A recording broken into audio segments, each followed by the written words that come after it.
My name is Ann Becknell. I am the treasurer and the chairman of the Budget and Finance Committee for Sun City West. Welcome. I'd like to call this meeting to order at 9 o'clock. Please stand if you can and join me in the Pledge of Allegiance. I pledge allegiance to the flag of the United States of America and to the republic for which it stands, one nation, under God, indivisible, with liberty and justice for all.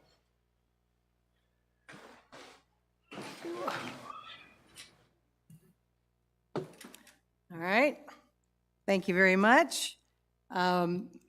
We have two of our committee members, Mickey Jacobs and John Click, who are not present today, but aside from that, we still have a quorum for the Budget and Finance Committee. And I would like to read the meeting procedure statement. The governing board and its committees conduct all of their meetings in compliance with Arizona Planned Community Association open meeting laws per ARS 33-1804 and in concert with RCSCW bylaws, policies, and standing rules. Parliamentary procedures as outlined in the most recent edition of Robert's Rules of Orders will also be followed in all meetings as appropriate. Consistent with bylaws 3.07 and standing rules number 2 and 3. Thank you. I'm gonna move on to approval of the minutes from the October 14th meeting. Are there any comments or questions about those minutes from that meeting? Committee? No. Everybody approved those minutes? I see no comments online. I'm going to let the back of the room verify just in case my laptop stops working that we're okay there. So as it is, we are going to approve the minutes as they were written and posted for the October 14th committee meeting. We don't have any specific reports to give, but we're going to jump right into new business. And we are very happy to welcome a new staff member. We've got a title, CIP, which I'll let him explain, Herschel Workman. Welcome, Herschel. Herschel, we've already nicknamed Herschel Carl 3.0. So, Yeah. Good morning, Herschel. Tell us a little bit about yourself. Hi. My name's Herschel Workman. I come here to Sun City West from the town of Wickenburg, where I was previously the Public Works Director for the last 7 years. I actually retired from there on Thursday and started work here on Monday. Prior to that, I had worked for the Federal Aviation Administration as a civil engineer. I was a construction project manager there for over 15 years. I worked at the FAA for 33 years, primarily in Chicago, but my last 10 years were in Atlanta, Georgia. And I relocated out here from Atlanta, Georgia back in 2018, where I started with Wickenburg. Carl's been showing me the ropes the last couple of days, and there's a lot more ropes I have to see before I feel comfortable in what I'm going to be doing here. I got some pretty big shoes to fill. But I'm just happy to be here, and we'll probably be talking with most of you all here in the near future. So thank you very much. Thank you. Welcome aboard and good luck. All right, I'm going to move on to the next topic. At our last meeting, well, actually 2 meetings ago and our last meeting, we had a recommendation about the Automobile Restoration Club, the ARC Club, Phase 3 building expansion. And this committee had some questions that we posed to Cliff, who came back to us last month and gave us the response to the questions, and also some questions we had with ARC, and they had also given us the response to the questions. And I would like to know if there are any other questions on this committee, or if we are prepared to go ahead and give this, I guess virtually called the big nod to the governing board, that we're prepared to let this go through for review as part of our capital budget and our spend for next year. Does anybody have any questions? Is this going through capital? I thought the expenses were going through the operating fund. You are correct, and I just said a bad thing. No capital. It's going through the operating fund. Thank you for correcting me, Rick. And if I can interject there. So this is a capital improvement project. So we'll be included with our capital improvement proposals. It'll be funded by the operating fund, but it's still part of our capital improvement process. It's not part of the reserve funding because it's going to be paid by the club through a note over time. So that's why we don't take the money out of reserve funds. We don't include it in the calculation, or we exclude it from the calculation at the end of the year. So it is funded by the operating fund. And also, to be clear, this process is only to include it with the list to be considered. We're still waiting on design to figure out the exact cost of this project. And also from the design, we're also going to figure out what portion of that project is the steel portion. So we'll know what the credit back for that project will be. So we still have to figure that out as well. So there's a lot to be determined in this process, but we still have plenty of time to analyze it, and you have plenty of time to consider it and make your recommendation when it comes to the governing board for their April meeting. Thanks, Cliff. Because we own the building when it's completed, that's why in my mind I keep thinking of it as a capital project, although we won't be paying for it out of the reserve fund to get the project done. Does that make sense? I understand that. I mean, but the funds are coming out of the operating funds, which is completely different than the reserve funds. So. Following that discussion, does anybody have any concerns, any reason why we wouldn't want to go ahead and move this forward to the governing board for consideration? Okay, I see no objections, so we'll go ahead. Oh, I'm sorry, go ahead. You go first. I'm a little uncomfortable with this, to be real honest with you. I personally, Cliff, the fact that this is coming out of the operating, that's where our dues are, the way you set our dues are based upon what our operating costs are going to be. This is opportunity cost for us, this type of loan. They want no discussion upon if there's going to be any reconsideration upon the loan part of it. I can't endorse that. I think we have to look at what the loan what they are doing in the current loan. There's no interest being paid on this loan. That is opportunity cost that has been lost to us, and operating cost of other things that we may need in this organization. And so I think just endorsing this with what has been written here that we have is one that I have real questions about and doing because of the fact of what I just brought forward there. Okay. Ann, may I respond? The details of what the terms of that note would be still have to be determined.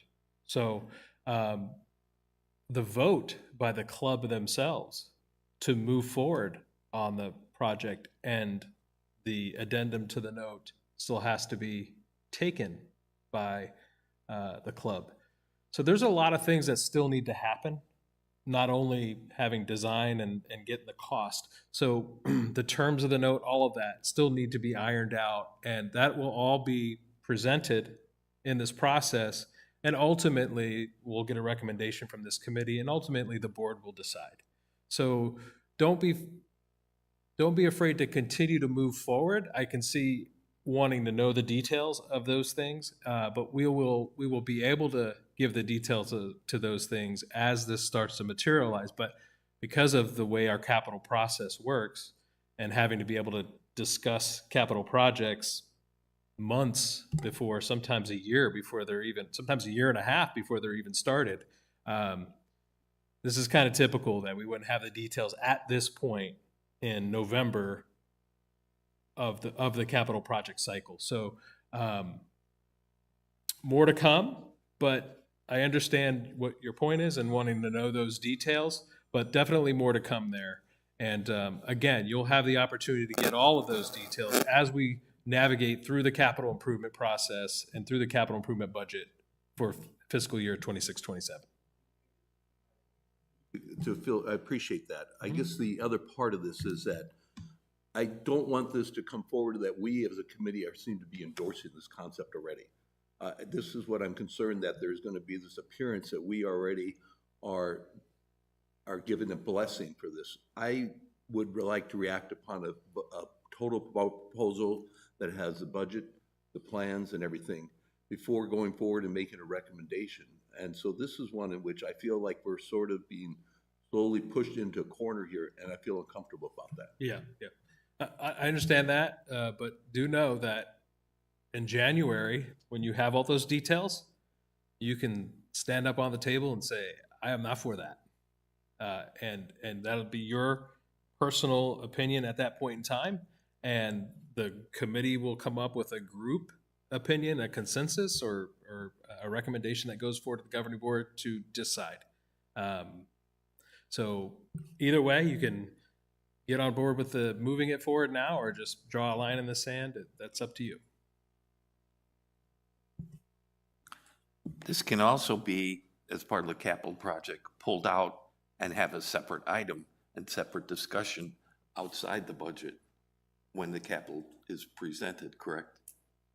It can be a pullout is what they call it, I think. Well, any capital item over 50,000 gets voted on individually, Okay, or over 100,000, excuse me, gets voted on individually. okay, yeah. So I just had, so what we're really doing here is we're just sort of moving it along in the process. We're not really, are you saying we're not really recommending it or we're not really endorsing it? We're just moving it along in the process. Is that right? Exactly. It's just, is this a viable project to, because we don't want to waste our time on considering, or we don't want to waste our time considering something that's never going to be considered. So the board would like to hear from you to see like, okay, is this, how does the Budget and Finance Committee feel about this? Is this warranted because it's a new item? This isn't a repair and replacement item. It's a new item. The board would like to hear from you. The general manager would like to hear from you as to the committee's opinion on whether they feel that this is a viable item. Not that it's going to pass, but that we would discuss it further. And that simply is really all it is. And again, the only reason why we're discussing this is because it's a new item. If it were a repair and replacement item, you know, we got a $400,000 fence at softball we got to do. We're not asking you if that should be moved on because it's a repair and replacement item. It's something that already exists. This is a new item. Thanks. That's why we're discussing it. You know, I think ARC's done a pretty good job on this, but one of the things that bothers me, this loan process has happened in the past. It may again happen in the future. We really need a process for this. We need a process so that we can at least, for other clubs or other situations, at least know that all the boxes are checked. I don't even know what the boxes are, but I think we lack a process, and this would, if we had it, it would immediately allow us to either consider it or just disallow if you can't check the right boxes. This is the process. We are in the middle of it. Well, There- but I'm not let sure. me- I'm not sure if the club knows what they had to deliver. Right? Did they have a menu saying this is what, in order to come with such a proposal, Yes, this is what you have to have? that's correct. Where's it at? And they have given that, and The they've moved document that forward. we have posted, the ARC Capital Project Request Summary, that's, It's Yeah, it everything wasn't- that's been presented up to this point. Again, you got to understand, we're going through the process right now. This is the process. And there's only 2 clubs that we would ever do this to because they're not 501c7s or C3s. Okay, so yes, this isn't a normal thing for clubs, but this is something that this has been done in the past. Precedence has been set. I believe the last time they did it, they just gave the general manager the authority to work directly with ARC on it. So the board gave the general manager authority to do that. Now, the board may decide, this board may decide to do that, or the board might want to know and be involved in all the details of the note and the agreement and all of that. But this is the process. This is it. And it's going to get more detailed as we move further along. Again, we're just trying to see, is this project viable? The rec centers is not recommending, it's not our recommendation to do this. It's the board coming to us to say, hey, this is a new capital project. We would like to do it, and we can pay for it. We just did $400,000 for Silvercraft. We didn't get a nickel from Silvercraft. Okay, it was a project that, you know, was on the reserve study, and we did it. We enhanced that room. We made it look really nice and beautiful. That process is different than this process because those were all repair and replacement. The club wasn't coming to us to fund it. We presented it as that project. So I just want to reiterate, this is the process that we're going through, absolutely. And you're going to get more details as you move forward, which is why we're not asking you for a recommendation to do the project. The board is asking for your input on whether this project is a viable project or not, and you feel that it should go move forward. I understand that. I think maybe either I took it wrong or maybe I'm taking it right, but when we point to the, I'm looking at the monitor, when we point to the ARC capital project request summary, was that created by ARC or was that a blank capital project request summary that they completed?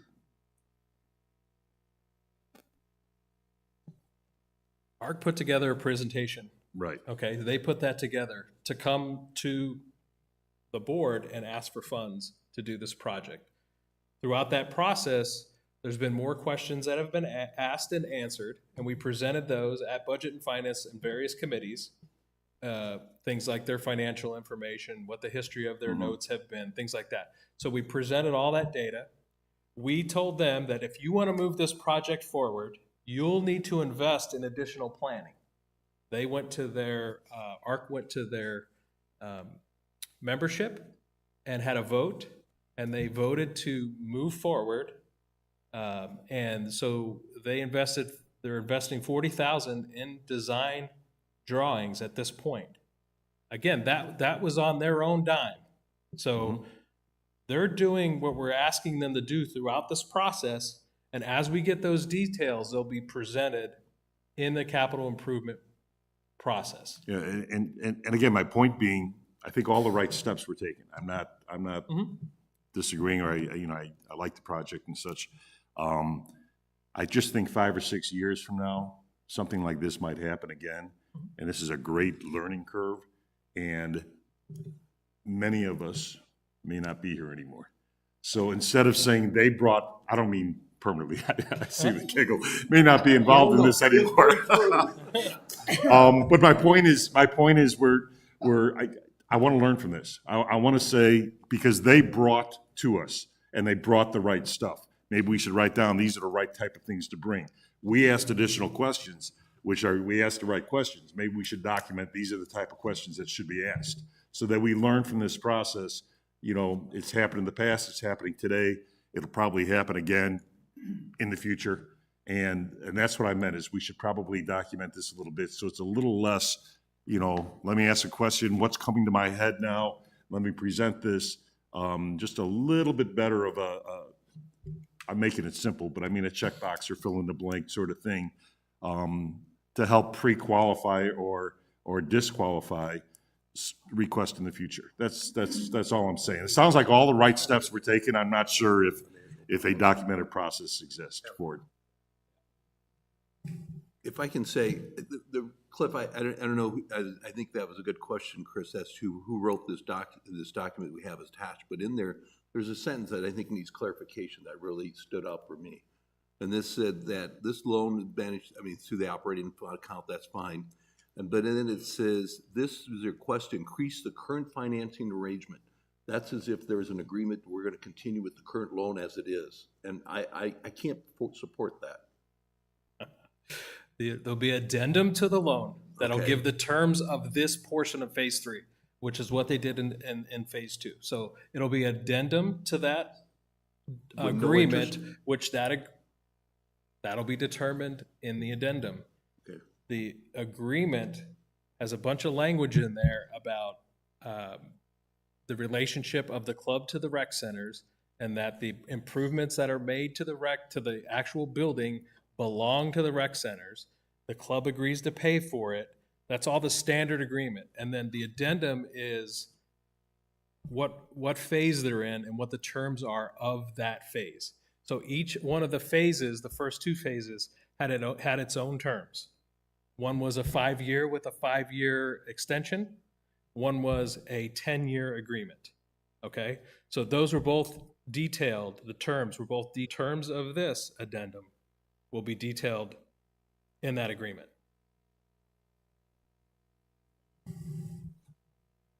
So I have no problem moving this forward, but there's going to be a hell of a lot more questions that we ask once we get full detail. Second thing is, I want to make sure that ARC approves it by their entire membership, okay? Not just a couple of people that voted for it and wanted to move forward. Yeah. Because I would like to see it almost unanimous that this is what ARC wants to do before it gets involved in the operating funds, which really affects the entire community and not just one club. That's my concern. Yeah. Well, I'm not surprised that this committee wants to see details. So yes, we will definitely have those, I promise you. We will have those. But again, just understand, we're just moving this to the next step. This isn't, all you're saying here is we agree to continue to talk about it. We're not, that's how, if you agree to, if it's like, hey, this is a non-starter for me, then that's your position on it. But I just want you to know that this next step is literally just to continue to consider it, to find out, well, does the club want to do this? What is the actual cost on this? What's the portion of they still need to they need to come back and propose what their initial payment's going to be as well. So the initial payment's going to be the steel plus whatever. So there's a lot of details that still need to be ironed out, but we're in November, they vote in April. So we're just saying, hey, we're moving this through the capital improvement process. That's all it is. And just Or to we're not. kind of summarize, I think what's in what we state in what we approve here is what's really important. That it's very clear, when we have any questions from our members in the community, that we're exploring. We're not doing any more than that. Yes. At this time. And that's the same for the whole capital improvement budget. We'll present the whole capital budget on Friday at the workshop with no pricing. Then in January, we'll present the whole capital improvement budget with pricing.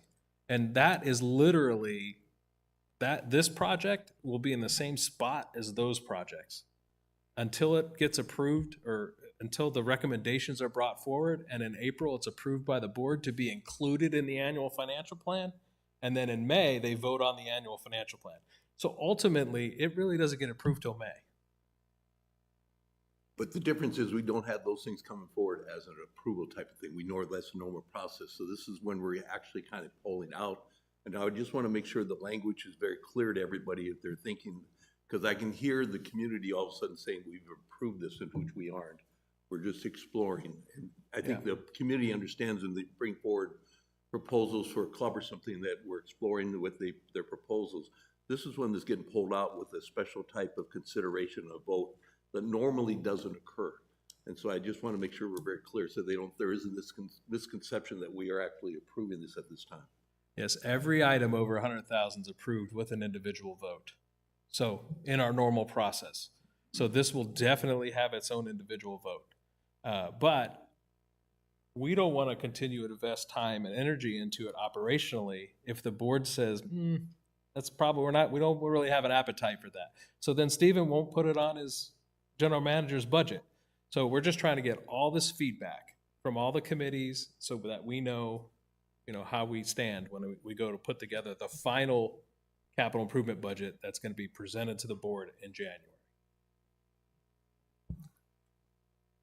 Please.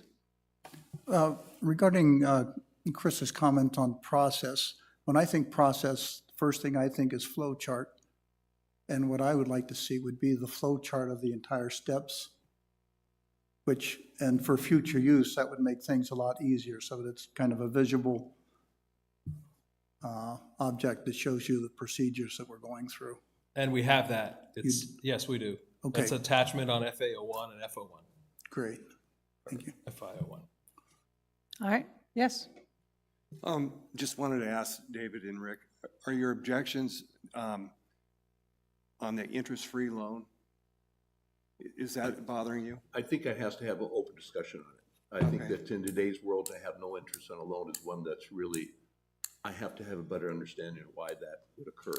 And when I read that, it sounded like that is what we're gonna go forward with. With this document, it appeared as if that was going to be the approach. If we're gonna do exploration and we can have further discussion of that, I'm fine with it. But I don't think that when we have something coming out of our operating budget with no interest, that's opportunity lost. And so I want to make sure how we address that component of it. But the question is, we're in the business of providing activities for homeowners and for the people that are here. And is that or is that not a valid item for our homeowners to have going forward?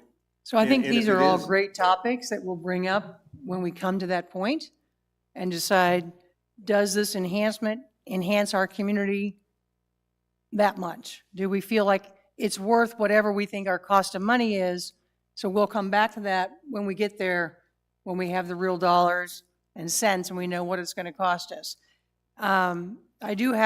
We have a question from the audience. Go ahead, please state your name and your rec card number. It's a point of comment from your ex officio member. So I'm Christine Novello. I'm the governing board president. So just to, if it helps the consensus, Madam Chair, you can state your recommendation in whatever way you wish. And if I may say, your chairperson, Director Becknell, has been very clear in representing your recommendations to this point. So for example, if you want to qualify that recommendation and say, we recommend moving forward, for example, we recommend moving forward, but we do not yet endorse the entire concept. Something of that nature is certainly acceptable. Just wanted you to, if that would help you achieve consensus, you're welcome to formulate the recommendation as a committee, however you wish. So moved. We accept your suggestion. That was very, very well said. We do have two questions or two comments online. One of them is from Scott O'Blander, rec card 139839. It says, once it's completed, will the ARC facility be part of the calculation for our fully funded balance study, reserve study? I'll leave that to you, Cliff. It will not be included, the funds will not be for the construction. There will be items that we would put in the reserve study for that building. So there would be items, the roof, for example, and there could be other components, depending on the design of the building. The building itself, no, Okay. but there could be components of that project that do get added to the reserve study. Like air conditioning, for instance. Yes, air Which will be a conditioning, big part in that area that they want to put in. that's right. The flooring would be another component. Correct. So we'll see that list. When we see our final list of items to go into the project, we'll be able to identify the items that would go into Yes, the reserve study. exactly. And once we have that design back and the cost of those items, that's what we'd use to build the reserve study items when the project was complete. All right. On to the next comment, and don't let your head explode over this. From Scott 404-675. Good job, Cliff. You've done a great job answering the questions and explaining everything. Oh, boy. Okay? Clap, clap, clap. All right. Oh, boy. Then the next. I the got a next- shill in the Yeah, that's right. in the We'll have to- online What'd world. that cost you? Yes. And the next one also comes from Jim Scott, 404-675. There is no opportunity loss. The community is getting a gain from ARC once the building is paid for by the club. So I think that that can be debated one way or the other. There certainly is an opportunity cost anytime you put money out, but then we have to look at the opportunity gain for what we got for letting them use our money, right? So again, those things will all be discussed when we get around to that in the budget session of approving the final build. Agreed? All right. So we're clear to go ahead and move this forward to the governing board for consideration? Not that we have approved it, but that we are in agreement with consideration. Okay, great. We'll let that stand. And now we're going to move on to the policy review section. Oh, yay. Everybody stay awake. Here we go. So in our last meeting, we made it through the first 9 or 10 policy reviews. And so I think I'd like to quickly walk back through, because a couple of them, we had revised red lines to those documents. So if we could bring up FIO 1, the accounting for capital assets, we had a revised red line. And I'm trying to read it, but I can't see it. Here we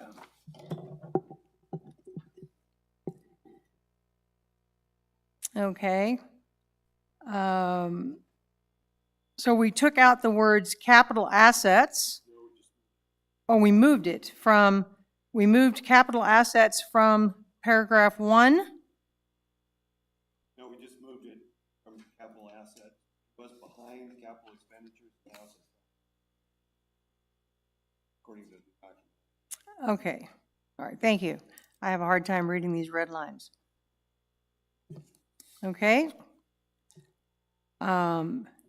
The second change, such as buildings and equipment, that was removed. And we changed the spelling on the word lives to life. So I think most of the changes were fairly simple word changes. Go ahead, question? This doesn't seem to handle an item that may be purchased less than 5,000 but appreciates or becomes 5,000 or maybe worth more than that. Is that item become an asset, such as water heaters or something like that, where over time inflation brings, or air conditioners brings them from 4,000 to 6,000 or something like that?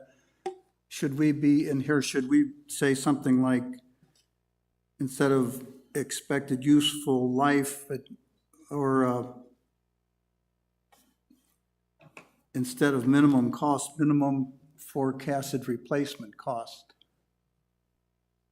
Because we do forecast replacement cost of items, I believe. And so if the replacement cost in the future is going to be greater than $5,000, is that an asset? How does, it doesn't seem to be covered. Can I answer that? So capital assets are, I think one is tied to GAAP, okay, and that's depreciation and capital assets. You're conflating that with reserve study, two different things. So we're talking about capital assets here and what we capitalize. So meaning what we don't pay for in the operating budget, we pay for in the capital improvement budget. Okay, so this is just outlining what those items are. Okay, the reserve study is something separate. This is just identifying the capital assets. I got a question for you. You know, we talk about $5,000. When was that policy put in for $5,000? And is there given any thought to, I think what he's saying is, as life goes on, you know, $5,000 isn't what $5,000 used to be, and moving it forward with inflation. Yes, there has. We've talked about it internally, and we still feel that 5,000 is the amount in our budgets that we would like to track in our capital reserve study. Because once we change that, then our reserve study changes as well. So it's a big consideration. We have considered it. We feel 5,000 is an adequate amount, and it allows us to track them in that reserve study even better than if we had separate schedules, which we do for equipment and things like that. But having a pulse on what that amount is at any given point in time is very valuable, and we still feel that 5,000 is a good value.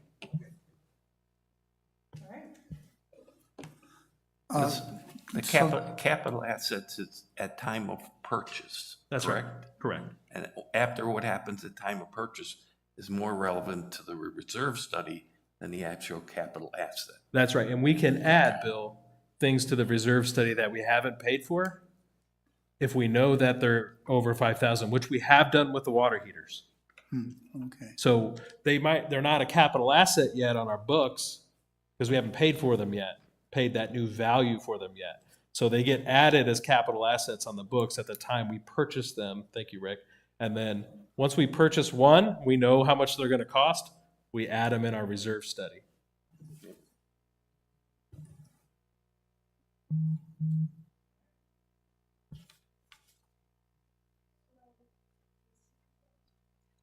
So it seems a little bit redundant to go back through and read some of these red lines. Have you had a chance to review these red lines and these changes? Are there any questions about the changes we put into FI01? I see no changes, so we'll go ahead and put this through to the governing board for review. All in agreement? Anybody disagree? Okay, I see no one disagreeing. All right, so let's move forward to Number 3. FI03. Yeah, we jumped ahead by a whole point there. Okay.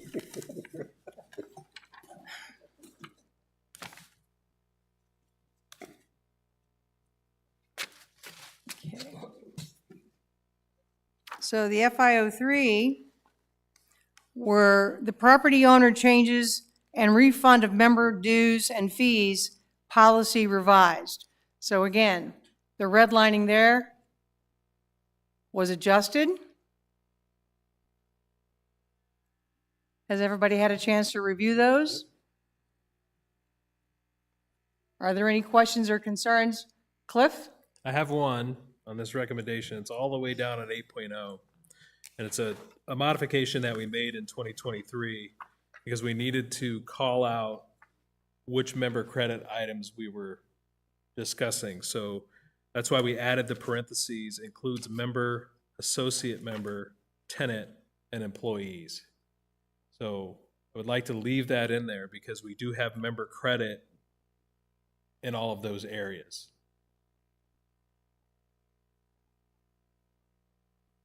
So it's stricken in 8.0 I see that. in the sub point member credit.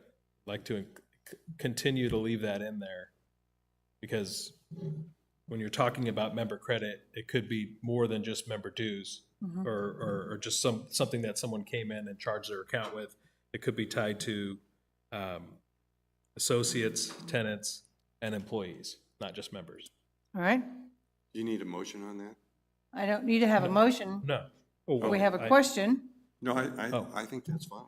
Yeah. What he just said makes sense. What he's asking is that on 8.0, where we had redlined include member, associate,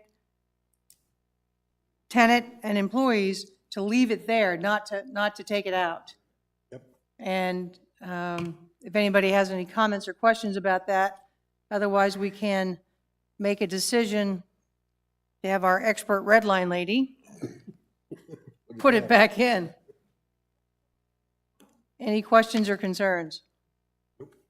No questions, no concerns. Okay, so we will ask to have that returned. And yes, sir. Just a quick question. So when we were doing this at the last meeting, some of these were based on whether or not the board was moving forward with a another process that would cost legal fees, et cetera. Some of these weren't. I'm trying to remember, to be honest with you. And in our last meeting, we talked about the fact that as a group, the Budget and Finance Committee group, we would like to see all of the red lines and all of our policies rewritten or reviewed for consistency. And what the governing board has been considering is whether or not to do that on a wholesale basis across all the policies, which somewhere in the neighborhood of 55 or 60 policies in total. And I think what they're trying to do is to determine or get an estimate of the cost. I think this committee has been pretty clear that we would like to see that done with our policies in the budget and finance area on a wholesale basis, regardless of what the board decides to do with all of the policies. Is that a correct statement? Understood. And I think the other thing is we need to send this on to the lawyers, and we wanted to do it all at the same time, was my understanding. We did. We needed to send it to the lawyers. Initially, we said we're looking for true content changes that we wanted to put forward. If there was a true content change, we wanted to put that forward so we got the right legal advice and got approval. But at the end of the day, not exactly part of this review, as a committee, we would like to see all of our policies consistently evaluated from top to bottom. Is that a correct statement? Okay, so this was one of them that we thought that there were significant enough content changes that we wanted to take them through the entire, we wanted to take them to legal regardless of the wholesale. Any other questions? All right, so we're going to move on then to, pardon me? Oh, yeah, sorry. I'm trying to read here. Revised FI10 procurement policy, revised red line. And again, I'll just ask the committee if they've had an opportunity to review these, if they see anything in FI10 that they think needs to be discussed or reviewed before we go ahead and put this through. I would ask Chris, because you were involved with this last year, Chris, and, we had the discussion during the last meeting under 6.0, so I'd like to hear what your thoughts are on that.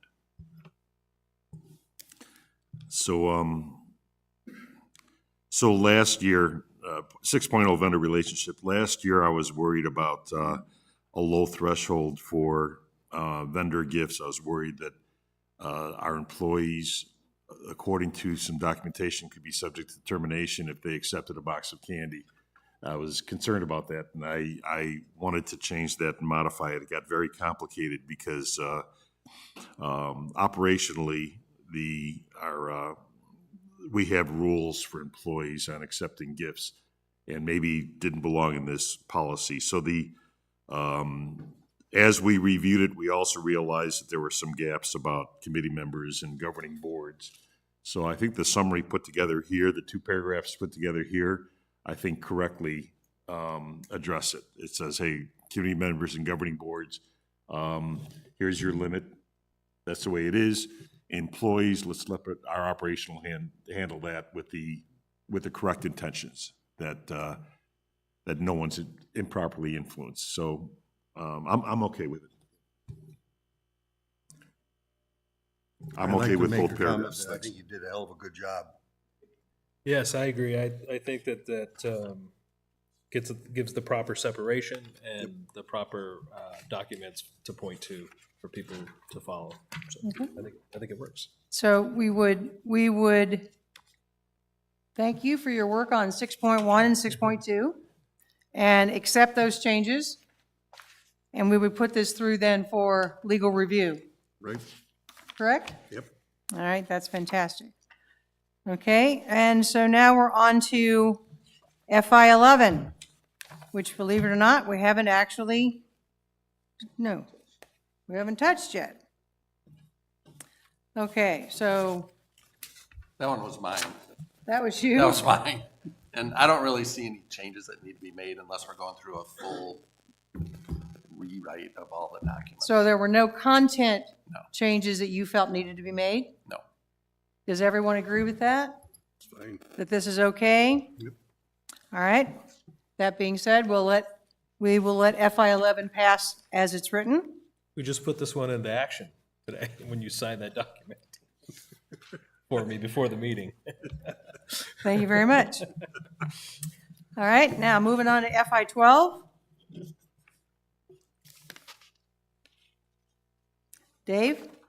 Yes, historically, this is one that we spent a lot of time on last year. Both Christine and Rick, both the three of them, Christine, Rick, and Mickey. And the policy went through a lot of public input, a lot of consideration. We finally came up with this final document as it is. It was implemented in May, and I think it's well-written. We can always, I think we got to give us some time to see how things go, if there's any thoughts about any changes in the future. But for me right now, I think this policy underwent a very thorough assessment with modeling and various other components of it to come to this point, and therefore I did not see any reason to change it at the current time. So you don't see any significant content changes? No. Other committee members? I do. Okay. Don Taylor? I think we should be moving towards a 60-40 split. I have a number of reasons and brought some information that I'd like to share with the committee, if I may.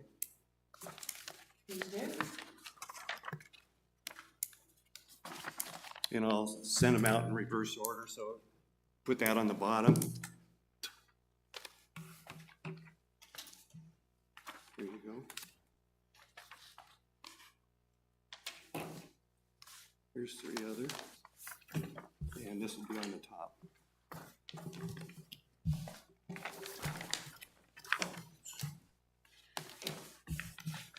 Madam Chair, as a point of order, anything that the committee is looking at, unless it's considered to be something that is confidential, really must be posted for public view. So would you please take accountability for ensuring that anything that's distributed in these meetings is posted onto, for the public to also have access to whatever you're looking at as a committee? So all the materials that Don Taylor just provided the committee? That must be posted publicly. We so should, so that we the- should, okay, so we should put a pause on FI 12? Well, you, at a minimum, technically, yes, you should not be distributing anything that the public cannot view. Okay, If you wish to continue verbally, I'm only asking that you please ensure that that is posted for your next meeting and put a pause on making a recommendation on 12 until the public has had a chance to review those documents. okay, so, Madam Chairman, if I may, That is open meeting law, Arizona state statute. Anything that is being viewed by the committee, unless it's considered confidential, must be posted for all owner members of this association to see. Thank you. all right, thank you for that feedback. So, Don, there's quite a few documents here that you've provided us. Yes. I also think it would be great to have Mickey in attendance for the presentation of some of this material. I agree. Unfortunately, she's in Hawaii, She's in Hawaii, I've but got she'll be that. back for the next meeting, and I won't be. and you won't be. So we would have to postpone this for till December meeting. And, I mean, we can't discuss it today. I can paraphrase most of the stuff that, I think if you could paraphrase, that would be great. okay. And then we can add this to the agenda. And this is information that the committee can read between now and December to get a viewpoint on it. And I'm sure that several of you have viewpoints on these things. Some of you have an appetite for what some of these things might mean, but we will put this information on a December agenda, and I'll let Don go ahead and paraphrase. Okay, the first document that I had was talking about modern portfolio theory. And it was brought forward by a gentleman by the name of Harry Markowitz in the 1950s. In 1990, he won the Nobel Prize for Economic Research for this particular thing, for modern portfolio theory. And what he came up with was a good split which maximizes your returns and minimizes your risk, is a 60-40 split, with 60% being equities and 40% being fixed assets, loans, bonds, things like that. That's the first thing. The second thing that I had, after our meeting last time, I get a journal from the American Association of Individual Investors. It's a magazine I get on a regular basis. And one of the things that had an article about the 60-40 split, in the first paragraph, what it said was, of course you all know about the benefits of a 60-40 portfolio split. I mean, it started off right there, boom. It leads you to believe that a lot of people that are involved in individual investing for funds for a long period of time, know about this. Now, one of the things that I got from the meetings last year was we have approximately, and correct me, Cliff, if I'm incorrect, we have approximately $30 million in our capital account, give or take, of which we may or may not need 10 million in the next 10 years, but we have 20 million that we don't anticipate needing for capital requirements in the next 10 years. Is that correct? I'd have to look at the model. I'm trying to remember off the top of my head. I would say in the next 5 years, we could need 6.5 million is in our largest year. So some years we pull from the reserve fund, some years we add to the reserve fund. Okay, but my memory was that roughly we have $20 million that we're not going to. Yes, net. Yeah. The net number, if you take all the pluses and minuses. Yeah. Through 2035, I believe it was -10. Yeah. Yep.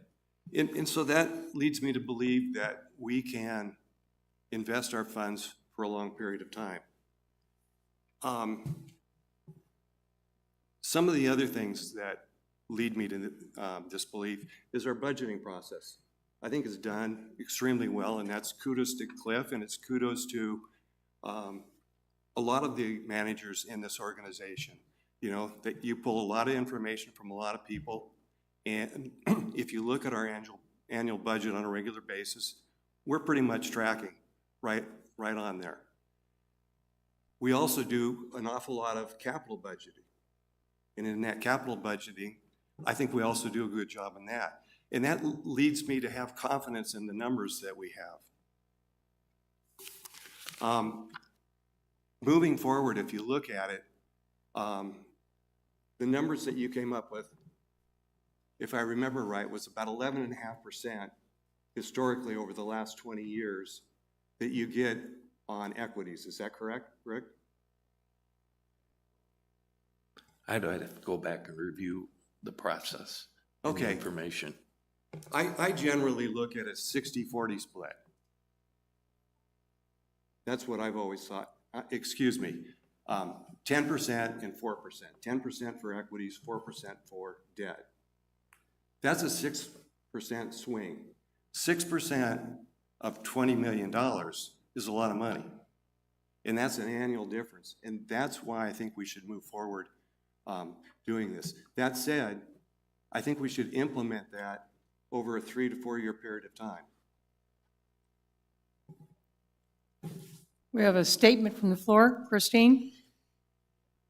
Thank you. And Don, I'm sorry to interrupt you. I just wanted to make, again, a suggestion to listen to everything that your committee members are saying, right? Don has a lengthy statement and an assessment, but I think it's a matter of consensus for you to consider, Madam Chair, and for the committee to consider.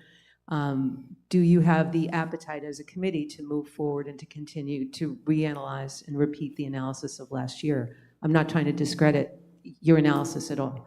A lot of work went in last year across the entire organization, including this committee. So at the end of your assessment, perhaps, Madam Chair, you can just take a quick pulse check of the members of your committee and determine if this is something that you do want to continue to move forward and analyze, again, for a content change. And I firmly believe that in our discussions, that was where Dawn was raising the issue. Do we have an appetite to consider this information and make a modification to the previous year's investment policy? And so based on that discussion, and based on the idea that you've mentioned that we need to present these documents, which we're going to provide to the committee, we need to make them available and posted to the community at large, that we need to take a pause at this point and wait until the December meeting to continue this discussion about FY12? Rick?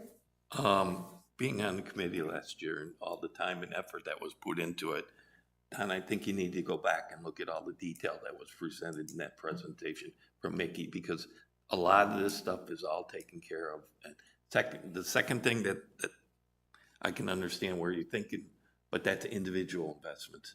This is a community investment. You have to know your people that you're investing this money for. You don't know how do you say this? There's a whole different philosophy in community money than your personal money. I understand. There's people here that would still put cash In a mattress. in a mattress. I understand. And those are the people that would come back and, but my whole thought is Mickey and I put a lot of time and effort into this and went into a lot of detail. I mean, it's a business study that, would probably go towards an MBA course.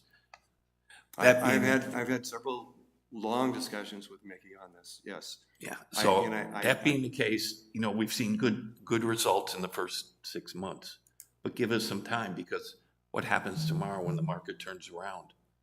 And you won't believe what you would hear once you start losing money, not making money. I understand your concerns.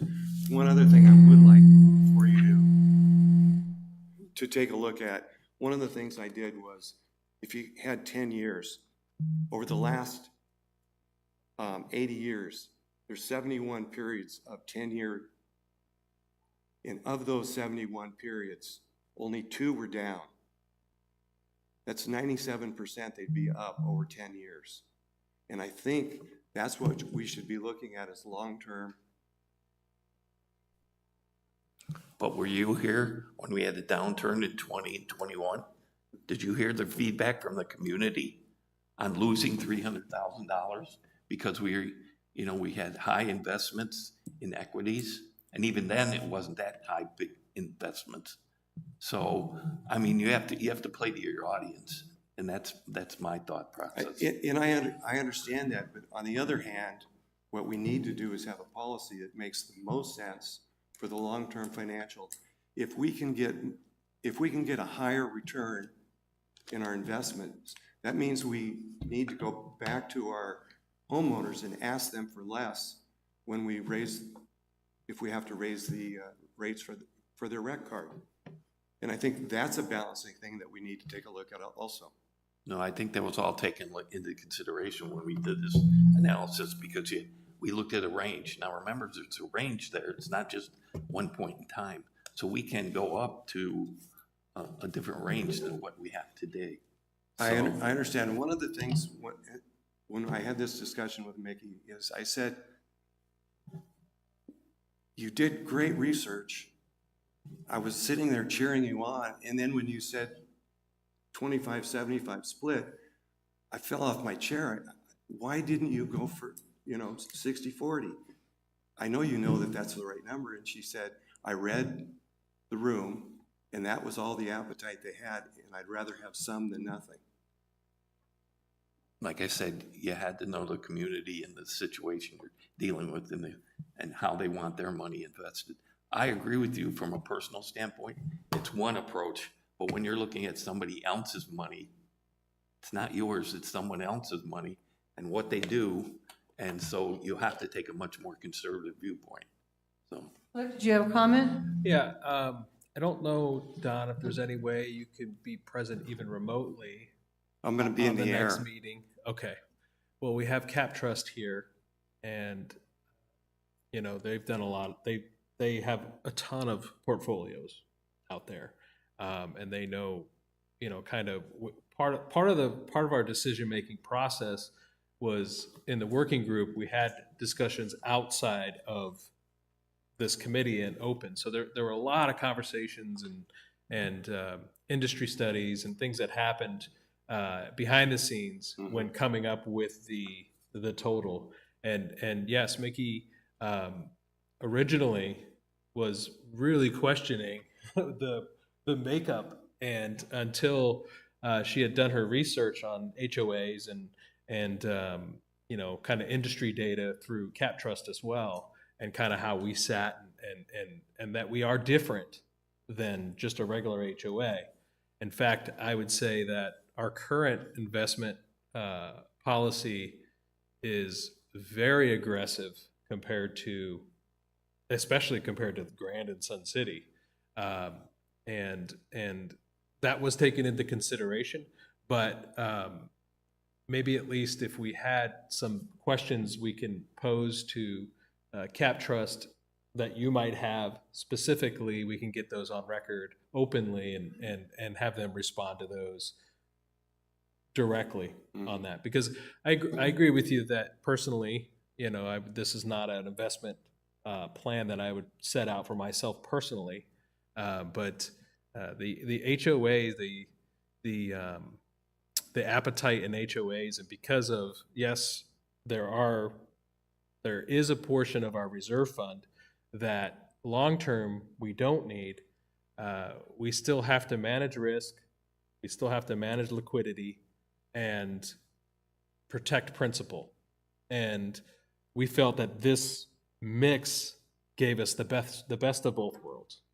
And at the time when we put it together, we even put something in the policy essentially saying, stick to the plan, give it, you know, see what the results will be. That's part of the strategy. And Cap Trust is managing it that way as well. So they're not flexing.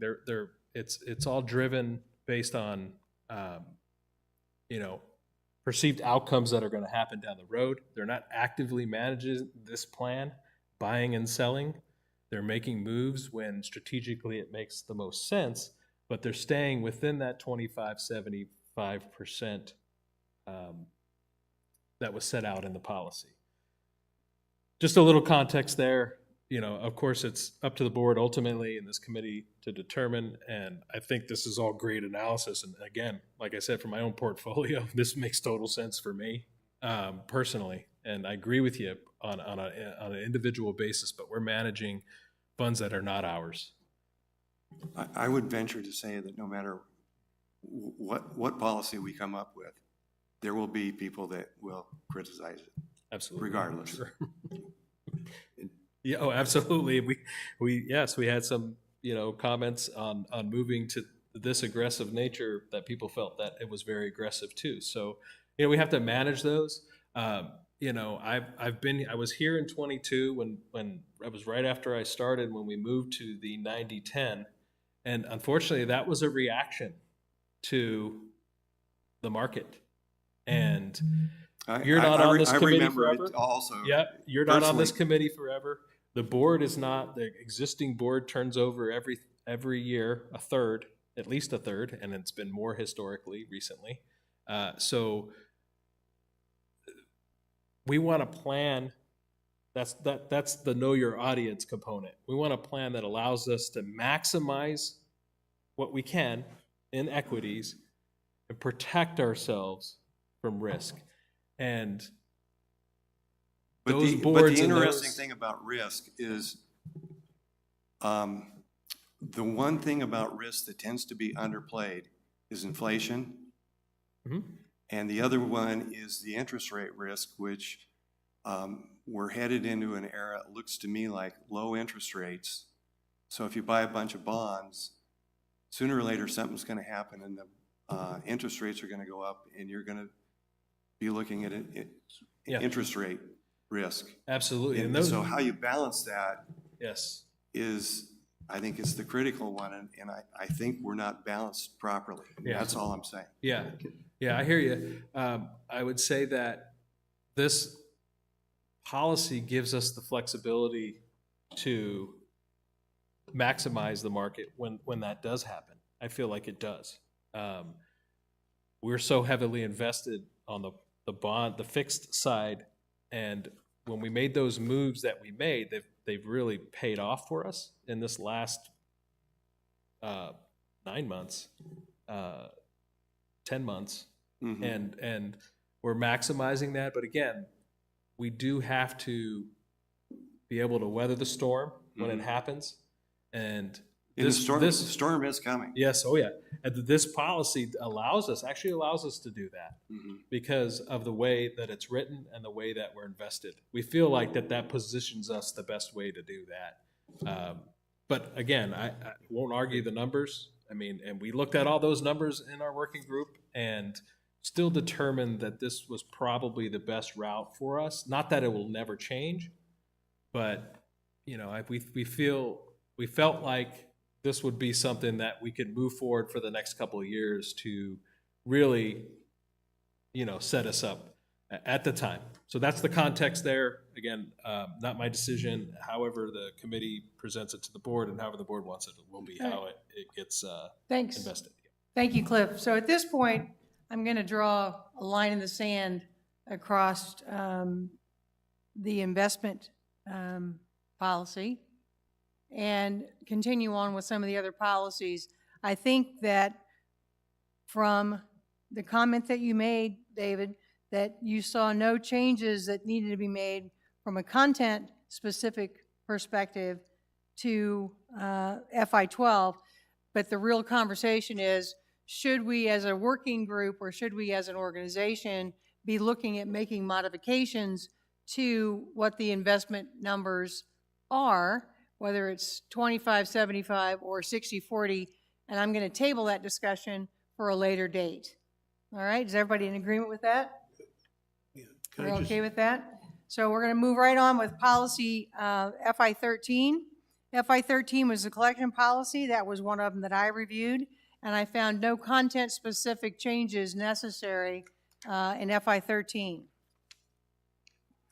FI15, or I'm sorry, let me ask, does anybody else have any comments or questions about FI13? All right.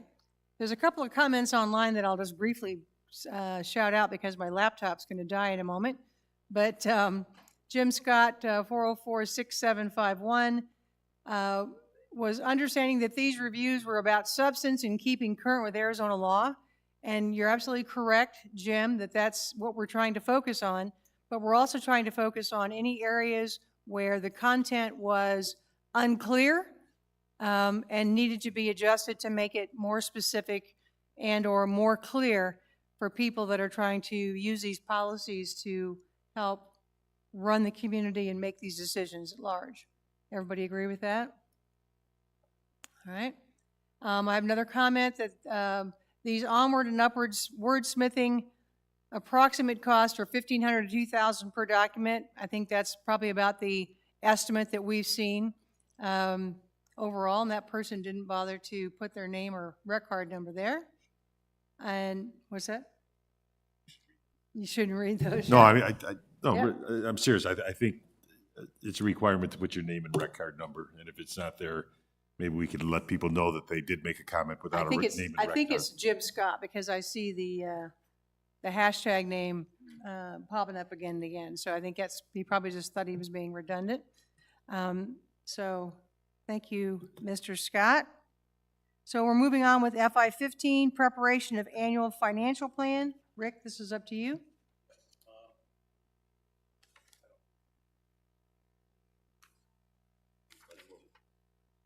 Sorry about that. I don't have any major changes, you know. There may be some wordsmithing here and there, but it's not worth, you know, No- going through. No content-specific changes. Everybody in agreement with FI15? No specific contact changes. We're on to FY 16. And reporting financial performance to the governing board. Rick, again, this was assigned to you. Of all the policies that we have, this is probably the most simple and direct, the one we have. And I think all the rest of the policies should be exactly like this. You're welcome. Okay, I agree. Anybody have any comments or suggestions about FY 16? All right, we're going to move on with FY 17, which is asset preservation fee. And that was also assigned to me. And there was a change that we made. It was in section 3.3.5, and it has to do with the owner members must submit the asset preservation fee refund application for refund of the asset preservation fee, you know, so on and so forth, right? And then there was simply some renumbering. So it was a paragraph that was added by the finance department. Go ahead, Cliff. Yeah, so we asked for there essentially to be an expiration on when you can get an APF refund. And we set that expiration date, because there wasn't one before. So we set that expiration date for 12 months upon closing of the property. So they have a year to submit the application or for the APF refund. We have had people come back 2 years. We had one come back and ask for a refund. So, you know, like any business, you have to put an expiration date on these things. So, but we think 12 months is more than adequate, and we wanted to give our homeowners plenty of time to apply for that refund. So anyway, that's why we would like to add that Right. in the policy. All right. I think that's fine. Does anybody have any questions or concerns about that change? Are there any other context changes you see? Yes, Bill. Just one, the 3.3 above, it reads kind of clumsy, and I would just change ownership to the owners of the former residential units must hold a minimum. This is more of just readability. It just reads kind of odd, using the ownership. So you're saying just kill the word ship. Yeah, the owners of the former residential unit must hold a minimum of 50% ownership. I don't think it's really a contextual change, but it reads much easier. But since we're adding the paragraph, we can go ahead and make the That's what I wordsmith was change. thinking. Okay. Any other questions or comments about that change? I'm sorry, I don't see it. Where is it? At 3.3.4, it says ownership of the former residential unit hold a minimum of 50% ownership. He's stating that it should say owners of the former residential unit, not ownership. So the first word should be owners, not ownership. Or the owners Oh, I see. must I'm hold. sorry. I'm looking at the wrong. I'm like, where is that? Okay. Right there, the first word. Owners rather than ownership. Yeah, I think that makes good sense, so we can go ahead and, anybody have any problems with that change? I think that's a good change. All right, we'll move forward. All right, and so believe it or not, we are on to FY 20, which is petty cash disbursements, and Don, you have that. Thank you for giving one of the simple ones, I appreciate that. I see no reason for any changes I see no reason for any changes in this at all. Okay, that's perfect. And with that, that makes us get all the way through all of our financial policies. And any questions or comments about the financial policies? I'm looking at just the whole policy in itself, all the policies together. It's like, where's the policy and what is the process? Meaning, this is what we need, this is how we do it. And we've intermingled all of that through all of these policies. So my thought process is it could be very simple to just phrase, this is what we need to do from a financial policy, boom, boom, boom, boom, boom. And then how we do it is another backup to those policies. Is what you're talking about really part of the operating of the funds, which is what Cliff and Steve and the finance folks do? Or is there something you think we need to have physically written in the policy documents? See, that's the issue. Do you want the policy to be one thing and how we do it another piece of that, or off to the side? Because you could list all the policies, very simple, 1 through 15. These are the policies that we have to do as part of the finance committee. How we do them is a whole nother set of instructions or procedures and how we do all that kind of stuff. So it's just a thought process. That's all, you know.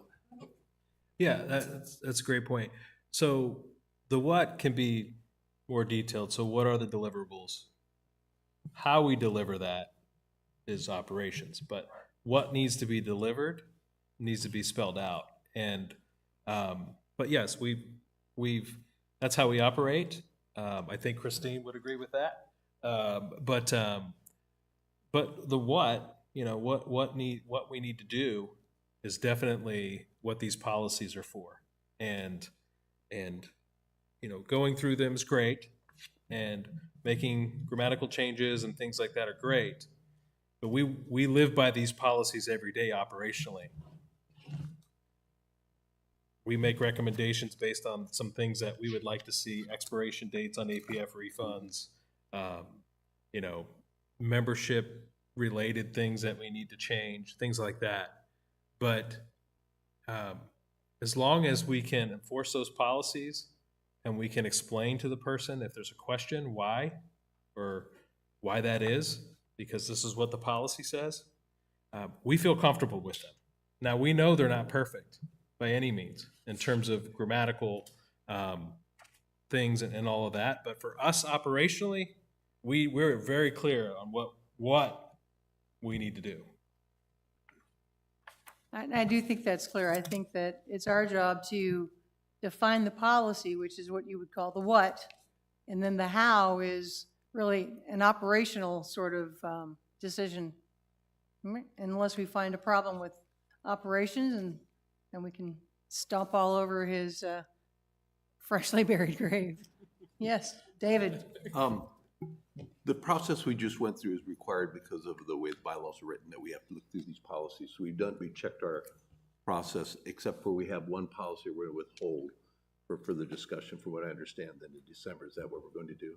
Are we going to hold all the policies right now until we send as a group through? No. My recommendation would be that we take the policies that we have gone through in the last meeting and this meeting, and that have red lines that contain context changes that we thought were important, and then we move them over for the governing board to review. The governing board will accept or reject those changes, and then if the governing board accepts those changes, then they'll go to legal for review, and we'll get the feedback from legal if there's any changes from legal about any of the changes that we made. Okay? Okay, so that's number one. The second question, I guess, is more of a comment.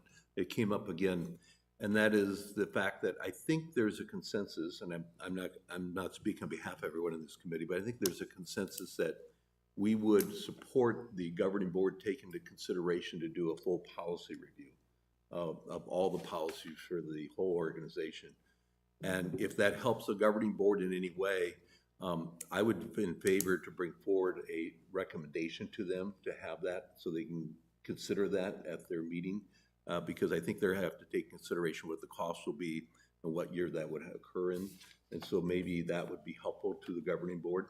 And so I would support that as a separate component of things that goes forward from this committee. My hope is that once they see the policy changes that we're putting forth to go to legal, and they see where the cost is at, that potentially that will be approved, so that all the policies will be reviewed and gone through. If not, then it'll be on us to put forth the proposal to the governing board that we want the finance policies gone through top to bottom. I think we're talking about more than just finance policies. We're talking about all the policies of the whole organization. That's right. And so, I mean, obviously, we can only make a recommendation for these policies right now. That's our recommendation changes. But I think a more of a overarching consensus from what I hear from this committee, because it came up again this morning, was that do we continue to do wordsmithing of these things like we did now and then try to do substantive changes, which we've taken on and made those changes? But in the future, as we look forward for the whole organization, can we not make a recommendation to the governing board that we would support them exploring that possibility? I would highly advise you to come to Friday morning's meeting. Because I do believe that that conversation is on the agenda for our meeting on Friday for the governing board to discuss that very topic. Okay, it's a good topic. Bill? We've got the policy and then the procedures. Should the policy also identify who is responsible to develop the procedures? Where's it defined as who will be responsible now that we're pulling procedures out? I mean, I'm sorry, I'm not quite following your question. well, I don't think that, I'm just wondering where the responsible party comes from to implement or to define the procedures. Does it just go back to the board and the board decides, or administration? But I mean, someone I think should, even if you just put it down, the general manager is responsible to ensure that the procedures are developed to implement this policy, or that these policies are implemented. Again, I think that's going to be a discussion we would have at the governing board level Okay. and not at our committee level. But Okay. I think it's a good discussion. Yeah, I just didn't know whether it would be in the policy or whether it just kind of, It's certainly not in any of our policies, but please feel free to join the meeting on Friday morning. okay. Appreciate it. Oh, we have a guest at the microphone. Yes, sir, please state your rec card number and your name. I was just saving the steps up to the main podium. It's already in the bylaws. The general manager is responsible for implementing policies from the board. So that whole Very good. process Thank you. is already there. Just wanna Thank you. clarify that. Okay. All right, there you go. Thank you. All right. Any other questions about the policies at this stage? All right, we'll make sure that these changes get put in, and we will take them forward to the governing board, as is the discussion about FY12. There's no context changes to FY12 at this stage. I think that there's been a discussion that we would like to have to talk about the appetite for changing FY12 from 25% to something higher. And I think that that's something we'll start talking about potentially in December. And Dawn, if you want to get these papers to Karen, I'm sure she'll love you for it. And she can get them posted so that everyone has an opportunity to read these papers as well. All right? Any other questions about that? I'm sorry, my laptop died, so I'm going to look to my team in the back. Are there some questions online that don't come from Jim Scott? I think the last one I saw was FY10's great. No other questions. Okay, that's great. That being said, then we're done with the financial policy review, and we're going to go on with the audit firm working group update. The RFPs have gone out. We have 4 firms who have contacted us and told us that they are putting together a proposal for us, and they have a deadline of this Friday to get those RFPs back to us. And so after Friday, we will schedule a series of meetings to meet with the various different audit groups and go through the RFPs. Any questions about that? Both of my committee members are absent today. Yeah, as far as the audit, I mean, is it the RFP? I haven't seen the RFP, so maybe this is a redundant question. Does that include just the audit, or does that include any of the tax services or any other things that we use the audit firm for? Go ahead. Yeah, the RFP is for the financial audit, the annual financial audit, the 990 state and federal tax filings, and we also have our audit firm perform a 401k audit for us. So it's for all three of those services. We're still engaged with CLA currently on the current of the expiring RFP for tax and filings and for the 401k audit. This RFP will go into effect starting in the next year's financial audit. But yes, there's three different services. All right, thank you very much. So we'll look forward to hearing from, we should have some more information at our next meeting, which would be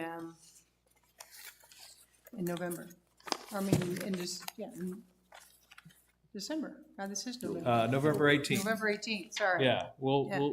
we'll present, once we have the working group or the task force Yeah. put together, and we'll do we'll watch the presentations, we'll grade those presentations, we'll come up with a consensus, and then we'll present those findings, the working group will present those findings at, I'm thinking, the December Budget and Finance Committee meeting.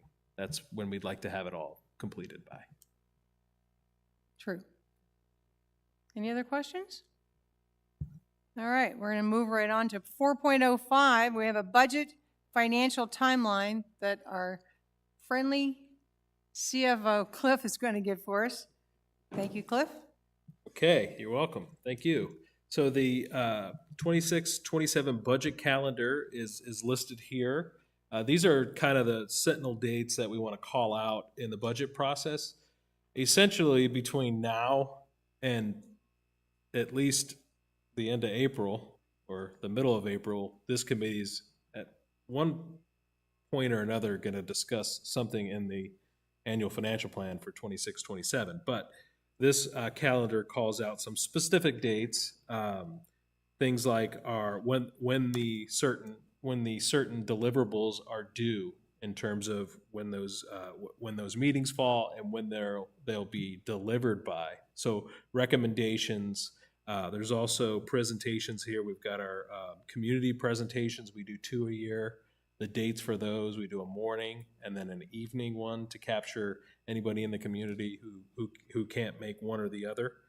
So those are all listed here. When the governing board is voting, what workshops they're recommending and things like that. So these are kind of all called out here in this calendar. So this will be posted as well. And if anything changes, we'll change it. But it's pretty set in stone. Very detailed. And we're right on time. I see we've got the November 4th budget timeline presentation. That's right. Right on the mark. Very good. Right on Yep. schedule. Glad to have my homework done on time. Any questions? I see no questions from the committee. Thank you, Cliff. I appreciate that very much. You're welcome. Okay, so we're coming to the end of our meeting. Let's go for committee comments. Bill, do you have any committee comments? No. All right. Rick? Not at this time. Not at this time. Thank you. Dave? No? Chris? Well, nothing for me. Thank you. Don? None. Great. None for me. Sorry. Don? None for me, as All the right. second Don. Thank you very much. Okay, the meeting has been recorded through YouTube, so you can review it anytime in the future if you'd like, or in the past, as the case may be. The next Budget and Finance Committee will be on November 18th, 2005 at 9 o'clock. And we adjourn this meeting now at 10:29. Yay. Thank you.